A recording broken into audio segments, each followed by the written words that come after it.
health issues, and yet we haven't documented any of that. When an elderly person passes on in Africa, we cannot afford to lose. Food, as Tonya has mentioned, gone. So we need to have one area, which I will discuss on the page. So if one area was producing things that we need to leverage in...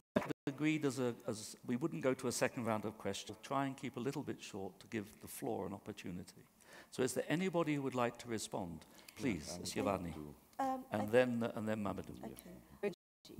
On the African 1%, 0.1. Technology and innovation is being done. Who have related in science in collaboration. No, I just wanted to bring to improve. In Africa, we have a huge issue about platform is how to push value chains. One example I'm called YieldWise. Question was 190 industrialize enough research can get finds a vacuum and commercialize. Yes, people can get research in itself. And I think that this is also where to develop startups. I think that this is also something we're addressing. Or in the drawers or in the shelves somewhere, and not causing the impact that it would do. And we go also in academia in Africa into the notion of publish or perish. So the data which we generate from the research work, from the meager resources we put in there, we don't get value for money in the end because it's not protected. Now also in terms of protection, do we have, again I come to the issue of credible institution in Africa where we can safely patent our ideas? That's another thing we have to do. So we're looking at the entire space, the entire ecosystem for it to happen so that we can really have the impact. But I think, again, in terms of philanthropy, where they come in, when a student has got an idea, and I think in the United States we have seen this, Facebook, Google, and all that, giving, the idea of giving to researchers so that they can go to Palo Alto or to wherever it is to register their ideas and develop products. So this today we've got Google, we've got Facebook. But I think this is, again, something that we need to speak to and look at the bright ideas, that the low-lying fruits are there, but it's for us to see how we can reap from that. Thank you. Wale, would you like to close this, and then we'll go to the floor? Yeah, so I'm going to also speak from the bias of the health issues and how I think philanthropy can come in. Just like Amina mentioned earlier, that we have such a massive potential of solutions which are sitting here in Africa. I give you the case of artemisinin, for example. Artemisinin was used for so many years in China, as a treatment for malaria. But today, it's the drug for treatment of malaria globally today. And I think that the wealth of knowledge just sitting within, the biodiversity that we have in Africa could be tapped to solve our problems. But I must say that research is expensive. It is not cheap. It is fraught with failure. And as such, philanthropists must understand that this will not be an easy task, and we must be ready to fail 99% of the time, so that the 1% is the silver bullet that can solve, specific problems. And with this mindset, also coming from the comment made by Mamadou of, really looking at centers of excellence to address specific problems, like, the way Johns Hopkins was created, as a public health perspective. This could be an area where philanthropy could say, these are the priorities of the African continent. Let us put resources together and solve this problem and end it. And we can do it, but it must be with a lot of patience, with a lot of not really high expectations, but with the understanding that with long-term committed investments, we can reach the goal. It seems to me that we have an African research agenda on African research support from philanthropy. It seems to me an agenda that you're almost sort of saying, what is going on? What has worked? And where has philanthropy made that critical difference? Whether it's 100 years ago or now. Okay, what I'd like to do is open it up to the floor, if I may. I see two hands, the gentleman there, and then there's the lady right at the back there. We'll take two questions to start with. If you just can please say who you are, and pose your question to the panel or to an individual. And the bell is here. Okay. Patrick Dunn, the founder and chairman of ESSA. So some good news, first of all. There is now a database with over 2,000 pieces of research done by Africans on education in Africa, fully searchable, fully free. I think that model could be applied to some of the areas there. My question is really about faculty, and it's something ESSA is very concerned about in higher education. First of all, how well understood are the demographics of faculty? Everyone talks about demographics from the perspective of the demand side. We've just modeled Ghana with the government of Ghana, the Population Reference Bureau, the African Association of Universities, and looked at how the huge gap, that model could be applied in other countries. Tools using the maths that we've used to develop that model could be built and passed to individual institutions, but we need further philanthropic support to provide that. The other thing is around developing leaders within higher education, particularly around research. One of the things we've discovered with some of our work is the weight of faculty is on teaching, not on research. We think there's a huge potential to connect diaspora, African faculty, diaspora globally, with African institutions. And that's another thing we're looking to see if we can find a philanthropic organization to help us in our work in that area. So my question is, do you think there is enough weight around the faculty issue? Because that is a key enabler to achieving all of the things that you want to do. And on gender, for example, I think every PhD in Ghana for the next 10 years would have to be a woman scientist to get anywhere near the goals in terms of developing science and developing gender balance. Oh, thank you. Please, in the corner. Is there a microphone heading your way? I think it's me. Hi, how are you? My name's Diane Robinson, and I'm with Teach for All. And I'm a former teacher, and I've been working in the education sector for the bulk of my adult career. And I've been thinking a lot about, during this conversation, about the connection between policy, practice, and research. And as someone who was taught in an education system where I would say it was very traditional, right? Oftentimes, what I found myself even doing as a teacher was doing a lot of what I was taught to do as a teacher, where research wasn't always a part of my training or the practice that I was using. So I guess I'm just curious about that, right? When we think about the education systems that we need to create now for kids, where the way we were taught as adults looks very different than what we need to do to prepare our kids for the future. And I guess I'm just wondering about how do you actually bring research into that, right? So that you're helping to change behavior.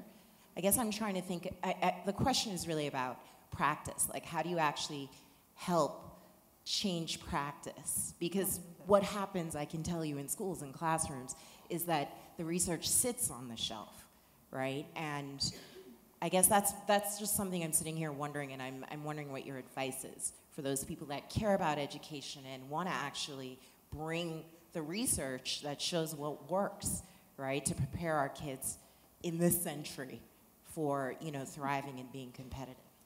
Okay, thank you. There was one more hand over there. We'll take that one, and then we'll ask the panel to respond.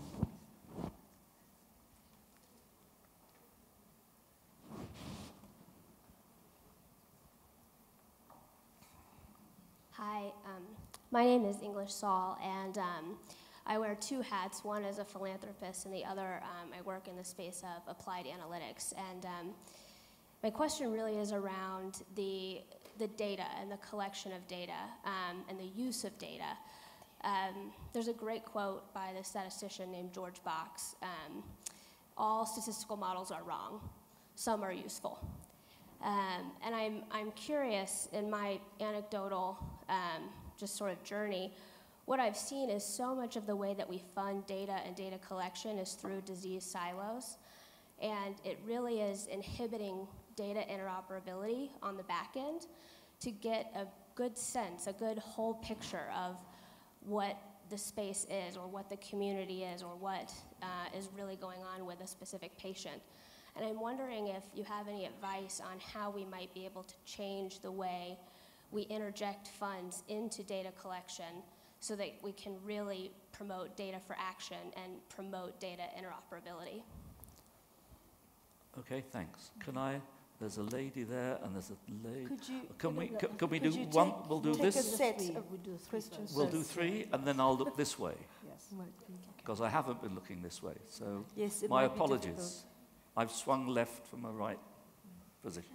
Please, Okay. who would like to respond? I'll just start with that one, yeah. Do you want to start? I'll take the question of education. We just heard policy, practice, and research. Teaching. Again, I come back to my history of colonialism. I mean, we can't be apologized. We have to move on from that. Now, I was in Arusha last year, and I was listening to a talk. And one lady says, in Africa, when we teach our kids the alphabet, we always start with the alphabet with A for apple. But the kid growing in a village in Kenya have never seen an apple before. So how can you relate to something as abstract as this? So first of all, I think we have to tropicalize our own, the way we actually teach. Yeah. That's the first. The second thing is that when we talk about teaching of science, when I was a kid, that was many years ago, there was no lab. Now, the model that we have nowadays, we can have all sorts of model to actually teach the child. But I think what we have the kid has to smell, has to touch. I was asking all these silly questions to my teacher. Why is the sky blue? Why are your plants green? Some are green, some are red. I mean, these are things that we need to be able to translate. I was taught science. I wasn't taught in the classroom because there was no equipment. It's changing. This teach our kids. And there is the issue of role modeling. When I was very young, then there was a time when the man walked on the moon. Wow, how impressive that was, the moonshot moment. Then the other one was the birth of Louise Brown, the test tube baby. And I thought, wow, science is transformational. So bringing that information around the table to make that kid learn that, science is real, science is there. This is how we build the pipe. The other thing we heard was the question of faculties in Africa. If you look at the recent statistics, we find that in the United States, we have over 70,000 PhD holders. In France, there was about 13. These are, of course, World Economic Forum figures. How many do we have in Africa? Now, if you want to build a real capacity of research, we need the faculties there. And the issue of, and this is something that we have in the United States. And naughty hand. They were talking about the movement back of Chinese, of Indians, and Africans. You know what the narrative was? We have no problems with Africans. They will never go back to Africa. Oh. We have problems with India, but we managed to convince them, with some, of course, increase in salary. We are having problems with the Chinese. They are going back. Why? Why did China come out from the cold for the past 10 years? And if you look at research output, if you look at leaders of artificial intelligence, you find that China is going to be ahead. It's because they have invested in the space. And this is how we will attract, if at all, diaspora. That's my message. Thank you. Thank you. One more panelist, and then we'll go to the left. This is obscuring. My apologies. That's my excuse, and I'm sticking to it. But I wanted to address the data and the faculty. Please, can you do the data? So the data issue, it's really important, and it's been recognized by the different researchers at research institutes.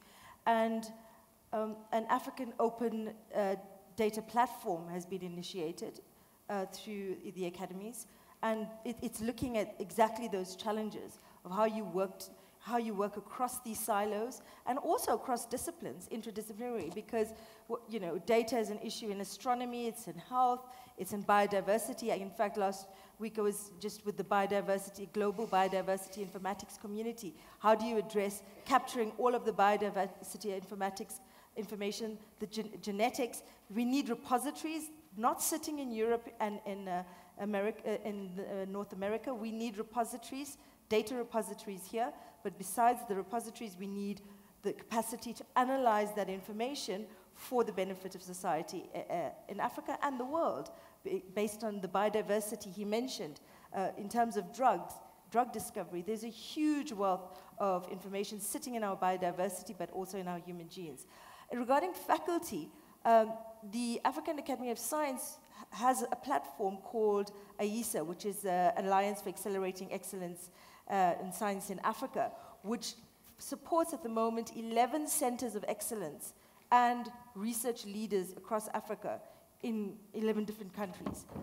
Actually less, because a few of them are located in Nigeria and in South Africa because of the science base there. And that is a really excellent program, and what the researchers, we just had the midterm review 2 weeks ago, and what all of those research leaders tell us, the ability to have this amount of money for the period, it was a 5-year term, and now it's another 5-year term that's going to be probably extended, to do the work to support the students and the infrastructure so for us, it is very important. So for us as the academy, in these partnerships that I was talking about previously, we're seeking to make sure the sustainability of those, so that they're not just based on funding that is currently there. So that's crucial for faculty development. How do you continue those programs so that that person is not funded after this 5-year cycle, then has to move into different areas? You find faculty changing areas, not because they want to, because they have to, because there's no more funding for that area. Now, then you lose talent in crucial areas, and you know science is not a short-term investment. It's a long-term investment. So in order for us to enable us to continue, we're looking at sustainability mechanisms for these centers, and how then to where the gaps are, where there aren't centers, and develop them in partnership with the regional economic communities and African governments to see where else do you need and in which areas you need faculty to be developed, centers to be developed, because faculty can't be developed without the centers of excellence. Centers of excellence are crucial. So, yeah. Thank you. I needed an opportunity. I'm sorry, it just, thank you. Okay, on this side, we'll do one there, one here, and one there, and that'll be 3. And it's all ladies by the look of it, okay. Gender imbalance, but there we are. And then panelists will respond, and then we'll allow you to go for lunch. Shall we start here, please? My name is Ndidi Muneli, and in addition to my role as a social entrepreneur, I work in agriculture through ACE Foods and Sahel. And just to Mamadou's point, one of the things that we've noticed is that private sector is not included in the research agenda in agriculture or food. And private sector will fund agriculture and food research if we're given the opportunity. So a very practical suggestion is that for all the agriculture research institutions we have on the continent, they should have a private sector advisory group or advisory board or philanthropist advisory board, and every year they should just ask for 10 basic challenges that the private sector is facing and distill them, because through my work, I've recognized that there's this gap. So my question to you, Mamadou, I guess others work in health, but agriculture and food is critical right now and also really under-researched. What can we do to really change the mindsets of the research institutions? Because they are almost adverse to external influence about the agenda. And what can we do to of urgency about the need to raise funding that is demand-driven to also influence their research? Thank you. Sharp question. Here, and then there was a lady at the back. Yes, please. Okay, yeah. So we can... Right. You won the microphone competition. Very good. Just can you say who you are, please? Yes, I will. Thank you very much. My name's Patricia Lawrence, and I'm from the University of the Western Cape. And the challenge is also to help me find case studies or such examples that exist between government and business and the private sector. Philanthropy, business, and research. So I'm really talking about the kinds of research that we're doing at the university. So for example, and the one that I'd like to share, invite everybody to go and look at it, we have a acronym is Poverty, Land, and Agrarian Studies. And they've caught the eye of the president. But they also need to fundraise to do the research they need to do in order to find solutions for the question of land in South Africa at the moment. So it's becoming a very topical and debatable issue, but it's beginning to work in that our government is coming to the party, so to speak, and invest in the research that is needed to find solutions to the land question in South Africa. So I thought I'd like to share that with you, and if anybody has any such examples to help us think through these collaborations around research, not only here, but in... This is Varam Shan. I'm from the Ford Foundation, and I wanted to raise a question that's related to two other comments that were made earlier. Recognizing the long-term investment that needs to, investing in an African research agenda that is impact directed is huge, and recognizing that most philanthropy institutions, whether it be the individual organizations or people, will not have that kind of funding. So I'm struck by the need for collaboration. What kinds of collaborations do you think would be suitable for the kinds of research agenda that you've been speaking about? Should it be, what the other speaker said, something involving private sector, philanthropy, and perhaps also civil society should play a role, as well as government?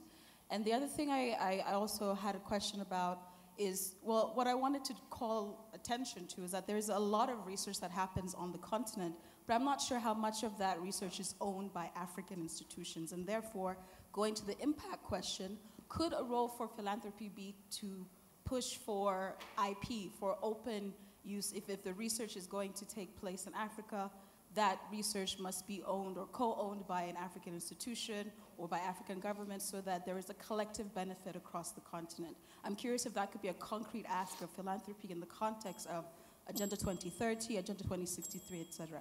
Thank you. You managed 3 questions in one, which is a bit naughty, but acceptable. I'm getting signs from the back to say that we're over time and my little system hasn't worked at all by the look of it. Can I just invite the panel? There was a specific question to you and then maybe one other. Yeah. Please, Mamadou. Yes, indeed. I think that you're absolutely right. The connection and how you can really develop demand-driven research is really important. But the role that the philanthropy can play is really about setting the table and encouraging and facilitating collaboration, so that the challenges faced by private sector, particularly in agriculture, can be known, and identifying also those who can conduct the research to provide the solutions. One example I will give is, like 2 years ago or 3, we organized a conversation between private sector, farmers, research institutions in Nigeria to say, if there is one single issue that needs to be resolved to actually develop the cassava value chain, what would it be? And private sector's point was, actually, the biggest challenge is the shelf life, the short shelf life of cassava. For those who don't know, cassava can stay 1 year underground. But once you harvest it, if you haven't moved it or processed it within 48 hours, it bruises and you lose in quality. So, but private sector were to say that if there are solutions to extend that shelf life from 48 hours to a week or more, then we are keen to invest in developing those solutions. And that led to actually launching a global challenge around that, and actually aligning investment resources between us and the private sector companies that were interested in this as a raw material to fund this. So that challenge yielded over 5 big promising research where we co-funded to support that. So just to say that this is just one example of how you can set the table, how you can really create the linkages, and how you can align funding so that the research is really practical and goes directly to addressing. And there are many examples and many other ways that can be done. Okay. Yeah. One each. Yeah. Very quick. Okay. I'm poised. So I'd like to quickly address the issue of long-term funding and what sort of collaborations that we need. So in DNDi, one of the ways we have done this is to establish what we call a research platform. So the research platform is a platform where the researchers, the pharmaceutical companies, the patient representatives, and the donors sit together to address the priorities. So what the result of that is that we have cut the time that is needed in order to find some of the treatment we're looking for, because everybody who is part of, who's a stakeholder is sitting on the same table, and we can tease out the priorities and say, okay, this is what we need to do. Instead of everyone going independently, we come together and identify priorities and put the limited resources that we have in those two priorities. And I think that should be one way. If you look at people in charge who are doing research on cassava, if everyone comes together and say, how can we look at what are the immediate priorities, and then we can work on those. Yeah. Thank you. A common thing around this collaboration who holds the ring? Who is it that's going to orchestrate and be trusted enough to hold these multi-stakeholder relationships? It seems to me that that's lurking behind a lot of the collaboration. Who is it? And my experience is that philanthropy has a potentially very, very important role, because it doesn't have to be funded by a third party to actually hold the ring. Just quickly please, react to Ndidi's comment about agriculture. Agriculture has the power to transform the landscape on the African continent through assuring food security, transformation entrepreneur, you name it, we have it. But one thing that we must do is that we must change the mindset. We must change the cliche which is associated with agriculture in Africa. Very often agriculture, the youth will shy away from it because they always see that poor woman in the sun with the baby on her back and hitting the hard soil with a hoe. And this is the image, this is a cliche we need to remove. And I think if we can do that, then bring in technology, bringing in all these into the fold, I think we can change, make agriculture more sexy. Agriculture more sexy, okay. Great. I will address what type of funding from the Ford Foundation. Blended financing. Mm-hmm. Blended financing from government, from philanthropy, from the private sector, from individuals, and not just blended financing, but the types of funding must be blended. It could be grant funding, charity, it could be debt to grant, it could be private equity funding, venture capital funding. So the Global Innovation Fund is a good example of a blended financing mechanism, which has philanthropy, governments, and what it does, it funds innovations that address people living under $1 a day. And it does this effectively by bringing all of these stakeholders. It's formed a mechanism. We could, within this forum, look at creating such an African blended financing mechanism with all of the actors that we have been talking about. And I think that is the way forward, specifically for long-term sustainable finance. Thank you. Ladies and gentlemen, thank the panel, please, on our behalf. Thank you. I think it's now time for lunch. Is that correct? If we can have a group picture. Yeah, and just to add a little bit of meat on the lunch story, lunch will be served in the Vista Room downstairs. If you don't know where that is, well, neither do I. There are a couple of lovely ladies just outside the door, dressed in black, who will be more than willing to escort you there.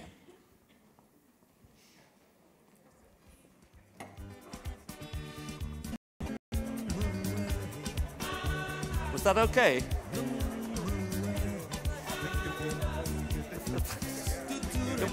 More light-hearted.